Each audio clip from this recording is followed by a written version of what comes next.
Welcome back to Dhananjay IAS academy. Hope you all are doing well and studying hard. So today is 18th of February. Start करते हैं अभी तक जितने भी current developments हुए हैं जो आपके आने वाले एग्जाम्स के लिए इंपॉर्टेंट होंगे उसके एनालिसिस और डिस्कशन के साथ। सो सबसे पहला question, central consumer protection authority as always static है बट करंट से लिंक्ड है। क्यों है करंट से लिंक्ड?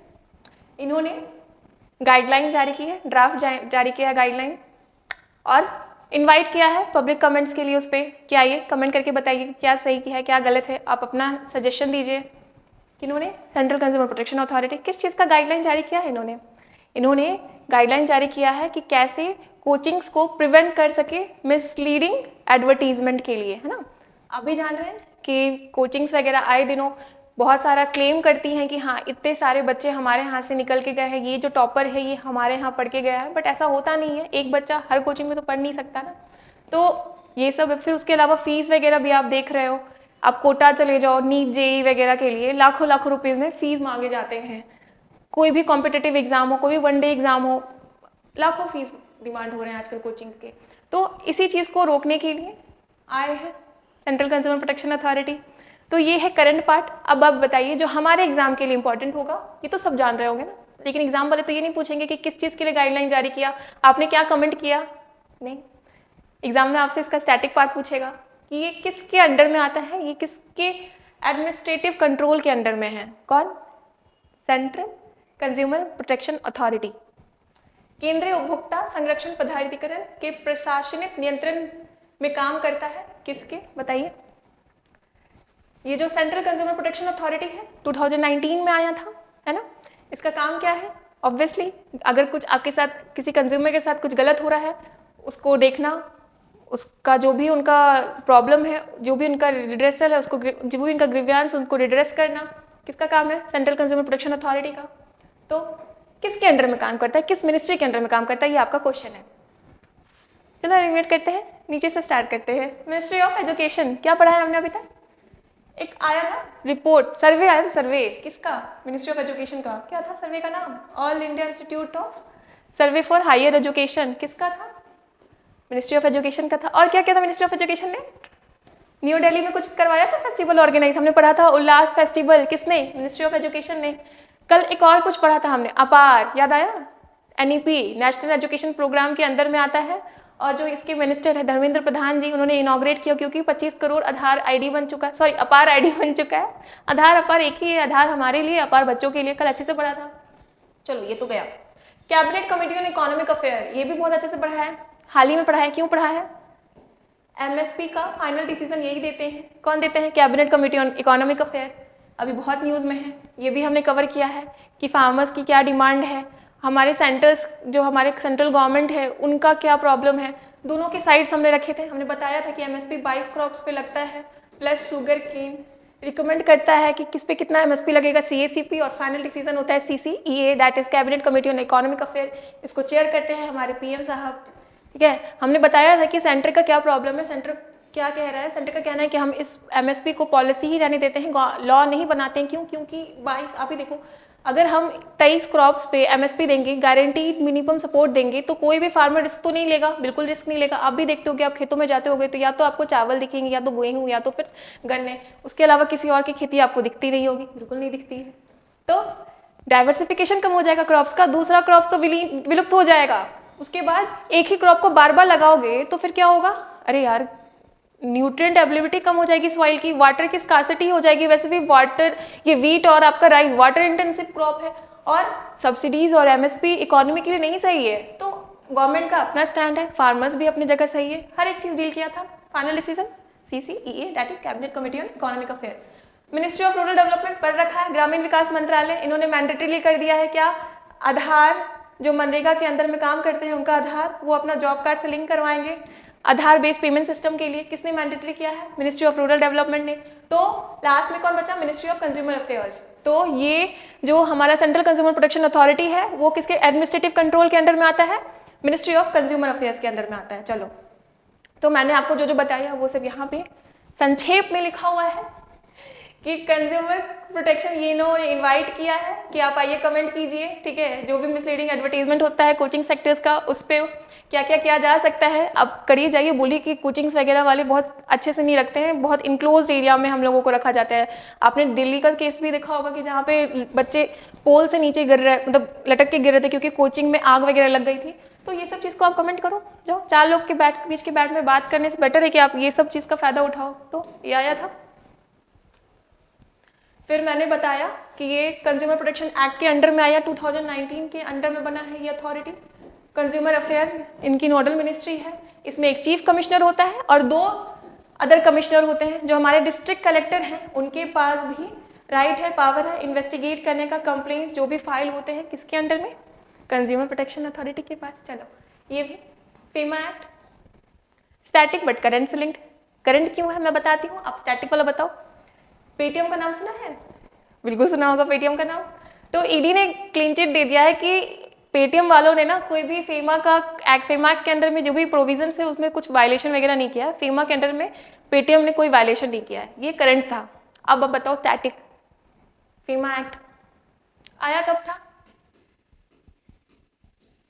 1999 में। चलो बताती हूँ क्या होता है। स्पेस यहाँ पे मिल जाएगा, हाँ ठीक है। चलो फेरा आया पहले, फॉरेन एक्सचेंज रेगुलेशन एक्ट 1973 में। क्यों आया था? क्योंकि हमारे पास फॉरेक्स का रिजर्व कम हो गया था, हम लोगों को थोड़ा सा पैसा चाहिए था, फॉरेक्स रिजर्व कम हो गया। फॉरेक्स रिजर्व इंपॉर्टेंट होता है इकोनॉमी के लिए।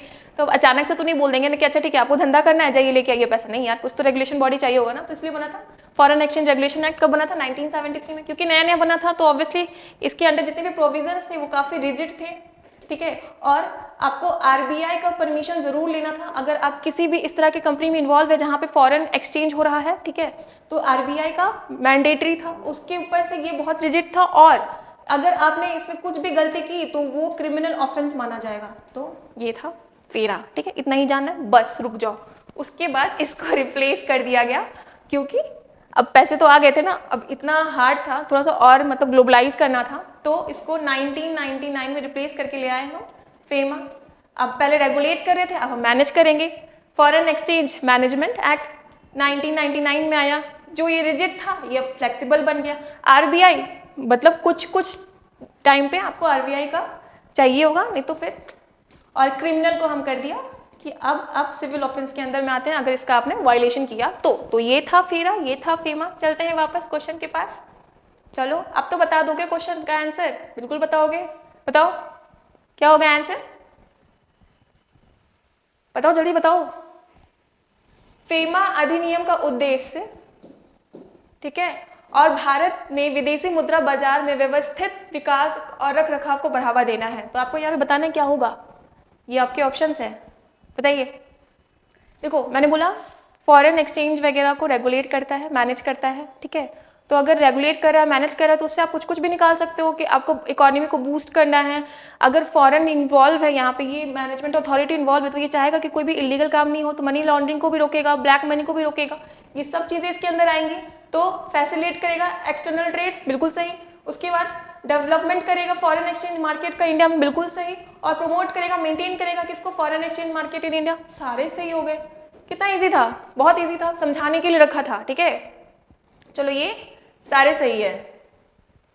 तो मैंने बताया कि करंट में क्यों है, बोला कि कोई वायलेशन नहीं किया पेटीएम वालों ने। पेटीएम वाले थोड़ा सा खुश हुए होंगे न्यूज आके कि चलो ईडी वाले ने यहाँ तो कुछ कहा सही, ठीक है। 1999 में आया था, 1973 वाले एक्ट को रिप्लेस करके, चलो ठीक हो गया। पेटीएम का भी पढ़ाया था, सब पढ़ाया था ना। अब क्लास देखते नहीं हो, अगर रेगुलर क्लास देखोगे तो एक्चुअली में सब पढ़ाया हुआ है, ठीक है।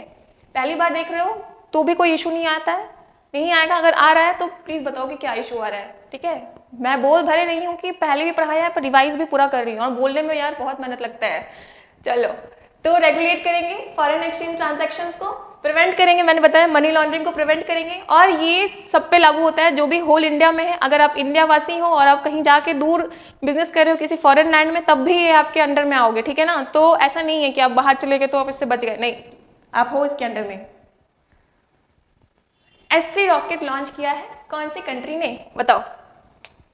ये बेचारा जो कंट्री है ये बहुत सैड था, कल पढ़ाया था। रिसेशन में चला गया था ये कंट्री। क्यों रिसेशन में गया, रिसेशन क्या होता है ये भी बहुत अच्छे से बताया था कल। तो उसी कंट्री ने S3 रॉकेट लॉन्च किया है। ये इनका शायद सेकंड या थर्ड अटेम्प्ट है। इससे पहले भी इन्होंने लॉन्च करने की कोशिश की बट टेक्निकल इशू के चलते फुस हो गया। तो अभी इनका ये दूसरा या तीसरा अटेम्प्ट है लॉन्च किया। ये रॉकेट इसीलिए अच्छा है क्योंकि इस रॉकेट के पास सैटेलाइट है, ये मून पे जाएगी, सैटेलाइट छोड़ देगी, कितना बढ़िया चीज़ है। तो किस देश में S3 रॉकेट का सफल प्रशिक्षण किया है? आपके ऑप्शंस हैं। अगर इतना बता दिया तो बता दोगे यार, कल बताया था, बहुत अच्छे से बताया था, पहला ही क्वेश्चन था कल का। बताओ, वियतनाम को लेकर कुछ पढ़ा था? एग्रीमेंट साइन किया था किसके साथ? फिलीपींस के साथ। क्यों?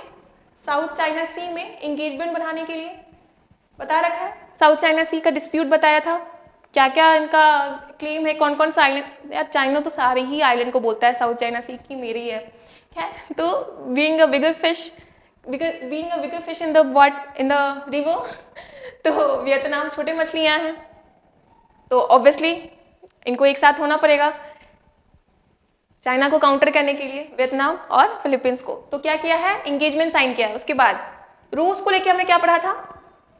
रूस को लेके पढ़ा था ना, मिसाइल लगा था जिरकॉन, किस पे? ऑब्वियसली यार यूक्रेन पे। चलो ठीक है, जल्दी जल्दी करते हैं।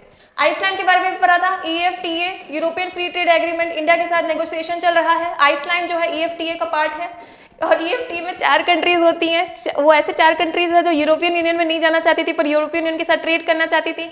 तो यूरोपियन फ्री ट्रेड एग्रीमेंट में कौन कौन सी वो 4 कंट्रीज है हमने पढ़ा था। एक तो आइसलैंड था, दूसरा नॉर्वे था, फिर स्विट्जरलैंड था और लेकिस्टीन था। तो बचा क्या? जापान। जापान कल हमने पढ़ा था कि रिसेशन में जा रहा है। होप कि इनका ये S3 रॉकेट इस बार लॉन्च हो गया मतलब पहुंच जाए अच्छे से। ये इनका S3 रॉकेट है।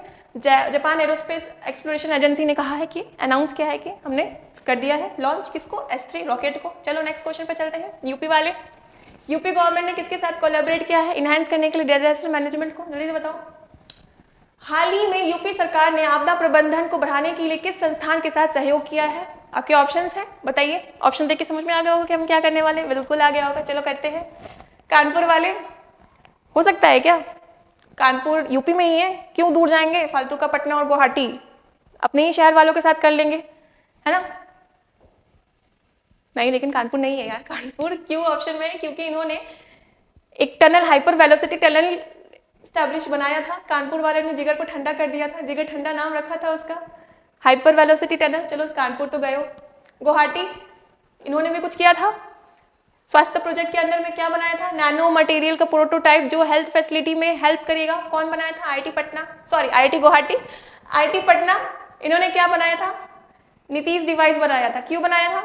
ये नीतीश डिवाइस जो है ये एक पेंडेंट शेप का है, फार्मर्स के पास रहेगा, उनको हेल्प करेगा। जब भी कुछ वैसा आपदा आ गया, जैसे मान लो बिजली गिरने वाली है या फिर बहुत ज़्यादा तूफान आने वाला है, बहुत गर्मी है, बहुत ठंड है, तो ये डिवाइस आपको अलर्ट कर देगा कि भाग जाओ, अभी खतरा है, आधे घंटे पहले ही कर देगा। और वाटर प्रूफ भी है और अलग से चार्ज भी नहीं करना है, आपकी बॉडी की हीट से ही चार्ज हो जाएगा। इतना बढ़िया चीज़ बताया है हमने, हमारे पटना वालों ने, IIT पटना वालों में। तो रुड़की के साथ यूपी वालों ने क्या किया है? एग्रीमेंट साइन किया है, कोलैबोरेट किया है। किस लिए? डिजास्टर मैनेजमेंट को इम्प्रूव करने के लिए। तो ये है हमारे योगी आदित्यनाथ जी। कौन है योगी आदित्यनाथ जी, बताइए। IIT रुड़की के साथ डिजास्टर मैनेजमेंट को इम्प्रूव करने के लिए यूपी वालों ने कोलैबोरेशन किया है। बिल्कुल टेंशन नहीं लेना है, रिवीजन करते रहेंगे, पढ़ते रहेंगे। First meeting of global biodiversity framework fund हुआ है हाल ही में, कहाँ हुआ है आप ये बताइए। हाल ही में वैश्विक जैव विविधता फ्रेमवर्क फंड की पहली बैठक कहाँ आयोजित की गई थी? तोड़ते हैं, बिल्कुल तोड़ते हैं। फंड है, किस चीज़ का फंड है? Global biodiversity framework. कोई काम हुआ होगा, कुछ फ्रेम होगा। जी हाँ, ये फंड बनाया गया है किमिंग मुनिंग, ये फंड बनाया गया है, कहाँ गया? कन्मिंग मोनेट्रियल ग्लोबल फ्रेमवर्क को पूरा करने के लिए, ठीक है। और ये क्या है कन्मिंग मोनेट्रियल? इसका टारगेट है कि हम 30% बाई 2030 तक अपना अर्थ को प्रोटेक्ट करेंगे फर्दर डिग्रेडेशन से। तो इसको करने के लिए, इस टारगेट को पूरा करने के लिए पैसे चाहिए होंगे ना, तो इसी के लिए फंड बना है। इसका पहला मीटिंग था, कहाँ था मीटिंग आप ही बताइए। चलो बताओ जल्दी। स्कॉटलैंड में था क्या? स्कॉटलैंड वाले, जर्मनी वाले, यही सब यूरोपियन वाले ज़्यादा ये सब पे रहते हैं कि climate change is real, climate change के लिए हमें कुछ करना है, ये हो सकते हैं। नहीं यार, स्कॉटलैंड का हमने इसलिए ऑप्शन में दिया है क्योंकि फ्लाइंग डायनासोर का फॉसिल मिला था। क्या था? सियोपेट्रा इवांसी। तो स्कॉटलैंड तो गए हो। जर्मनी वाले तो बहुत ज़्यादा हेल्थ मतलब क्लाइमेट कॉन्शियस है। वो प्लास्टिक बैग यूज़ नहीं करेंगे, वो अपना खुद का थैली लेके जाएंगे। बोतल रिसाइकलिंग का वहाँ बहुत सही सीन है। मैंने देखा था कि अगर आप बोतल वगैरह लेके जाओ तो आपको पैसे वापस मिल जाते हैं। मतलब यहाँ पे अगर ऐसा हो जाए तो हम तो बन गए यार। लेकिन जर्मनी में है। पर हमने जर्मनी को क्यों पढ़ा था? IVF करवाया है व्हाइट राइनो में। चलो जर्मनी में गया। जापान बहुत पढ़ लिया। S3 रॉकेट रिसेशन में गया है, क्यू रिसेशन में गया है, हर चीज़ पढ़ लिया। क्या बचा? Washington DC. तो जो पहला ग्लोबल बायोडाइवर्सिटी फ्रेमवर्क फंड है उसकी पहली मीटिंग कहाँ हुई थी? वाशिंगटन डीसी, जो यूएस में है, वहाँ पे हुई थी। चलो ठीक है। तो किसकी इंप्लीमेंट करने के लिए? कन्मिंग मॉन्ट्रियल ग्लोबल बायोडाइवर्सिटी फ्रेमवर्क को इंप्लीमेंट करने के लिए ये फंड बनाया गया है। और ये जो फ्रेमवर्क है ये कहाँ लॉन्च हुआ था? ये वैंकूवर कनाडा में लॉन्च हुआ था। वहाँ पे एक मीटिंग थी ग्लोबल एनवायरमेंटल फैसिलिटी की। तो यहाँ पे 2022 में ये बना, इसलिए मैं भी कंफ्यूज हो जाती हूँ। कनाडा में ये बना और यहाँ पे इसका फ्रेमवर्क ऑर्गेनाइज किया गया और इसको पूरा करने के लिए कन्मिंग मॉन्ट्रियल ग्लोबल बायोडाइवर्सिटी फ्रेमवर्क को पूरा करने के लिए फंड बनाया है। इसका टारगेट क्या है कि 30% तक हम रीस्टोर करेंगे, मतलब बचा प्रोटेक्ट करेंगे 2030 तक, फर्दर डिग्रेडेशन रोक सके इकोसिस्टम का। तो ये है पूरा बताया, समझ में आया? वो पा गया होगा। तो 30% तक प्लैनेट को बचाएंगे बाय 2030 तक to reverse the ecosystem degradation, मतलब बचा के रखना है। मतलब ठीक है 30% कम से कम बचा के रखेंगे, बाकी पूरा बर्बाद होना है तो होना है, कम से कम इतना रखेंगे। और उसके लिए पैसा जमा किया है किसके अंडर में? जिसका मीटिंग हुआ है कहाँ? वाशिंगटन डीसी में। और ये किसका टारगेट है? ये कन्मिंग मॉन्ट्रियल ग्लोबल बायोडाइवर्सिटी फ्रेमवर्क का टारगेट है। आगे होगा अब तो। चलो नेक्स्ट क्वेश्चन पे चलते हैं। स्वयं स्कीम किसका है?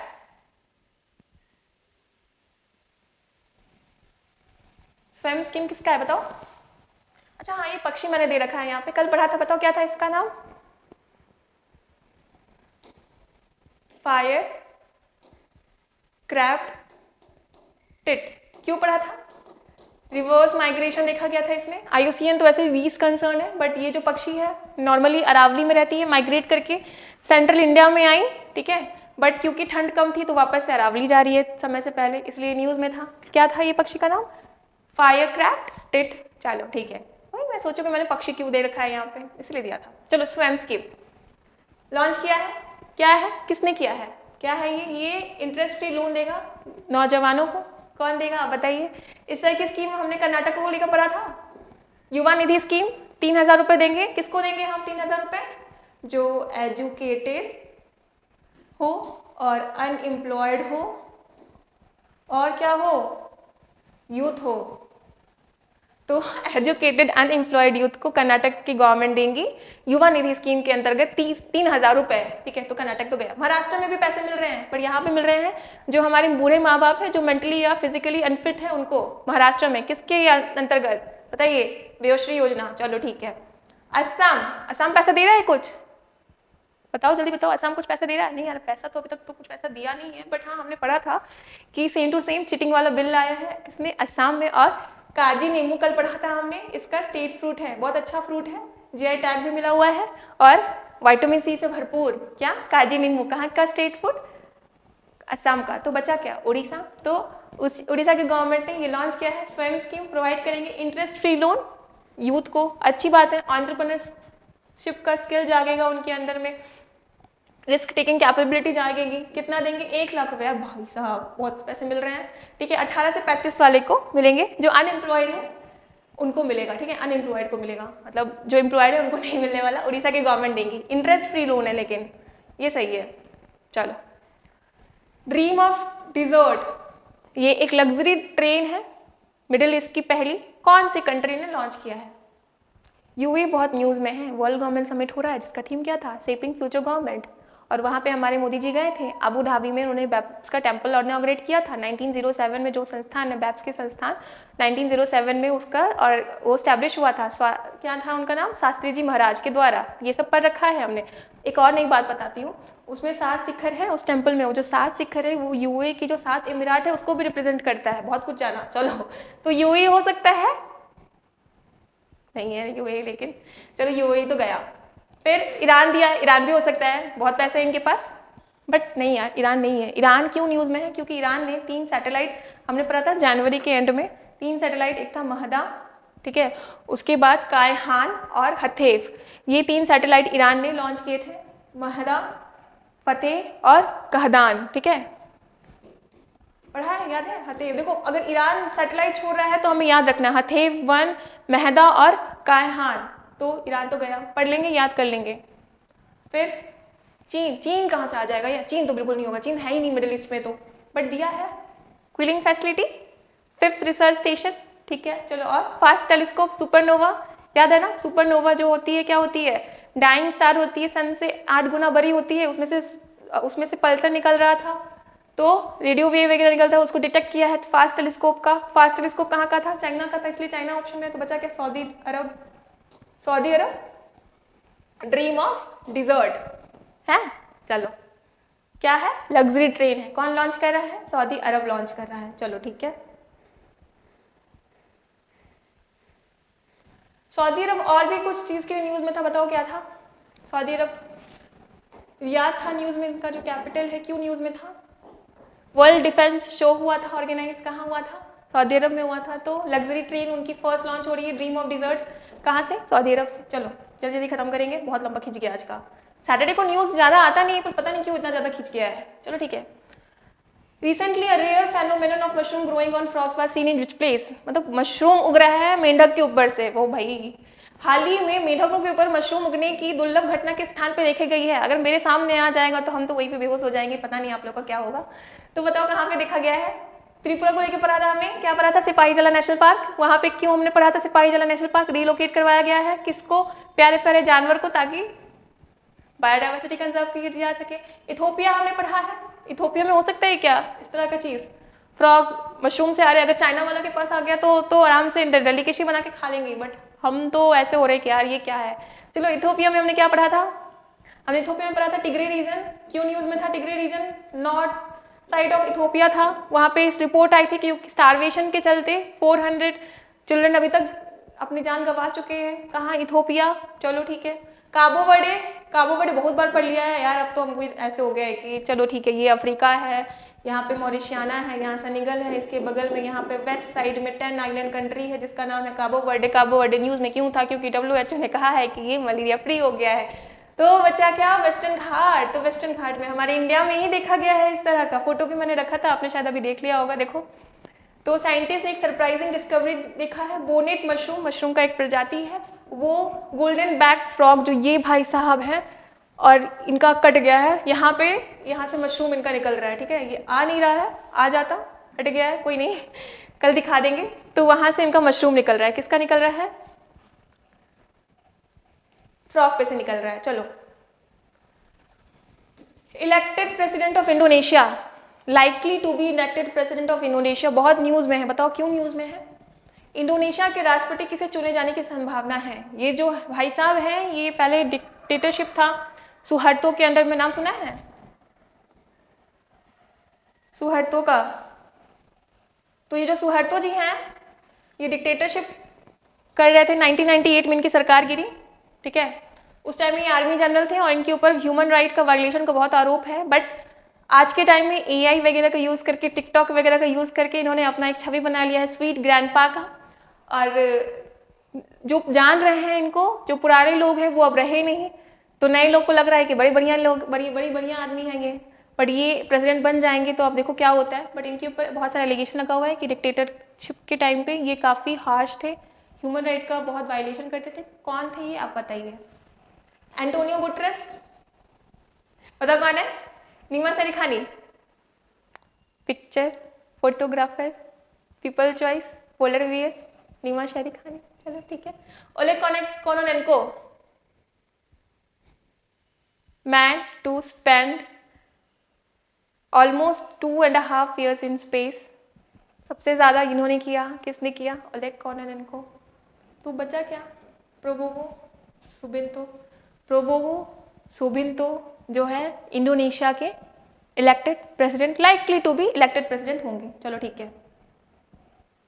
तो ये है भाई साहब, देखो क्या होता है, एलिगेशन लगा हुआ है, हो सकता है पास्ट इज पास्ट, अब सुधर गए होंगे, ठीक है। एआई का कल मैंने बताया था, इसमें ये भी एग्जांपल दे सकते हो। अगर ये बन जाते हैं और इनका किस तरह का रहता है, किस तरह का इनका छवि रहता है, क्या क्या करते हैं, उसके ऊपर आप एग्जांपल दे सकते हो एग्जाम में कि अच्छा एआई का यूज़ करके अपनी छवि, इन्होंने अपना मैस्कॉट वगैरह बनवाया, बहुत कुछ किया है। देखना कभी वीडियो वगैरह, डांस वांस सब कर रहे हैं, वहाँ के यंगस्टर्स को बहुत पसंद आ रहे हैं। तो अब लास्ट क्वेश्चन है, कान्हा टाइगर रिजर्व न्यूज़ में है, बहुत ईजी है। कहाँ है, न्यूज़ में क्यों है? क्योंकि वहाँ पे एक मुकुंदपुर सफारी है, वहाँ पे से रिलोकेट करवाया गया है जानवर को। कहाँ? कान्हा टाइगर रिजर्व में। तो ऑप्शन बताओ कहाँ होगा। ऑप्शन देके तो बहुत समझ जाओगे आराम से, बट ऑप्शन ऑब्वियसली मैंने इसलिए नहीं दिया है। चलो, Orissa, fourth biodiversity Gupteshwar forest, Telangana, Kanwar national park. ये भी पढ़ा था, क्यों पढ़ा था? टीक वुड की स्मगलिंग हो रही थी, उसके लिए 6 ऑफिसर्स को सस्पेंड कर दिया गया था। इतना कथा कहानी आपको याद नहीं रखना है, बट याद रखोगे तो को ये भी याद रहेगा कि कंवर नेशनल पार्क कहाँ था, तेलंगाना में हुआ था। क्योंकि इंडिया में बहुत सारे नेशनल पार्क है, कहीं सारा तो एक साथ मगअप कर नहीं सकते हो, तो कहीं ना कहीं कुछ ना कुछ स्टोरी बना के कर लोगे तो याद रहेगा। बानेर घाटा नेशनल पार्क कहाँ था? बेंगलुरु में था। क्यों था? न्यूज़ में हम नहीं बताएंगे, बहुत बार बताया है, आप बताइए। और कान्हा टाइगर रिजर्व कहाँ है? मध्य प्रदेश में है। नेशनल हाईवे जा रहा था मानेर घाटा नेशनल पार्क से, इसलिए न्यूज़ में था। ठीक है, चलो। तो टाइगर भाई साहब है। मुकुंदपुर सफारी, ये भी कान्हा में है। ठीक है, ये भी सॉरी एमपी में है। तो वहाँ पे रिलोकेशन हुआ है मेल टाइगर का, इनका नहीं हुआ है, ये न्यूज़ ऐसी फोटो दे दिया है। तो इसीलिए ये आपका कान्हा टाइगर रिजर्व, जो मध्य प्रदेश का लार्जेस्ट टाइगर रिजर्व है, वो न्यूज़ में था। होप आपको समझ में आया होगा सारा जो भी आज पढ़ाया मैंने सेशन में। अगर आपकी कोई भी क्वेरी है तो do let me know in the comment section. तब तक के लिए पढ़ते रहिए और ख्याल रखिए।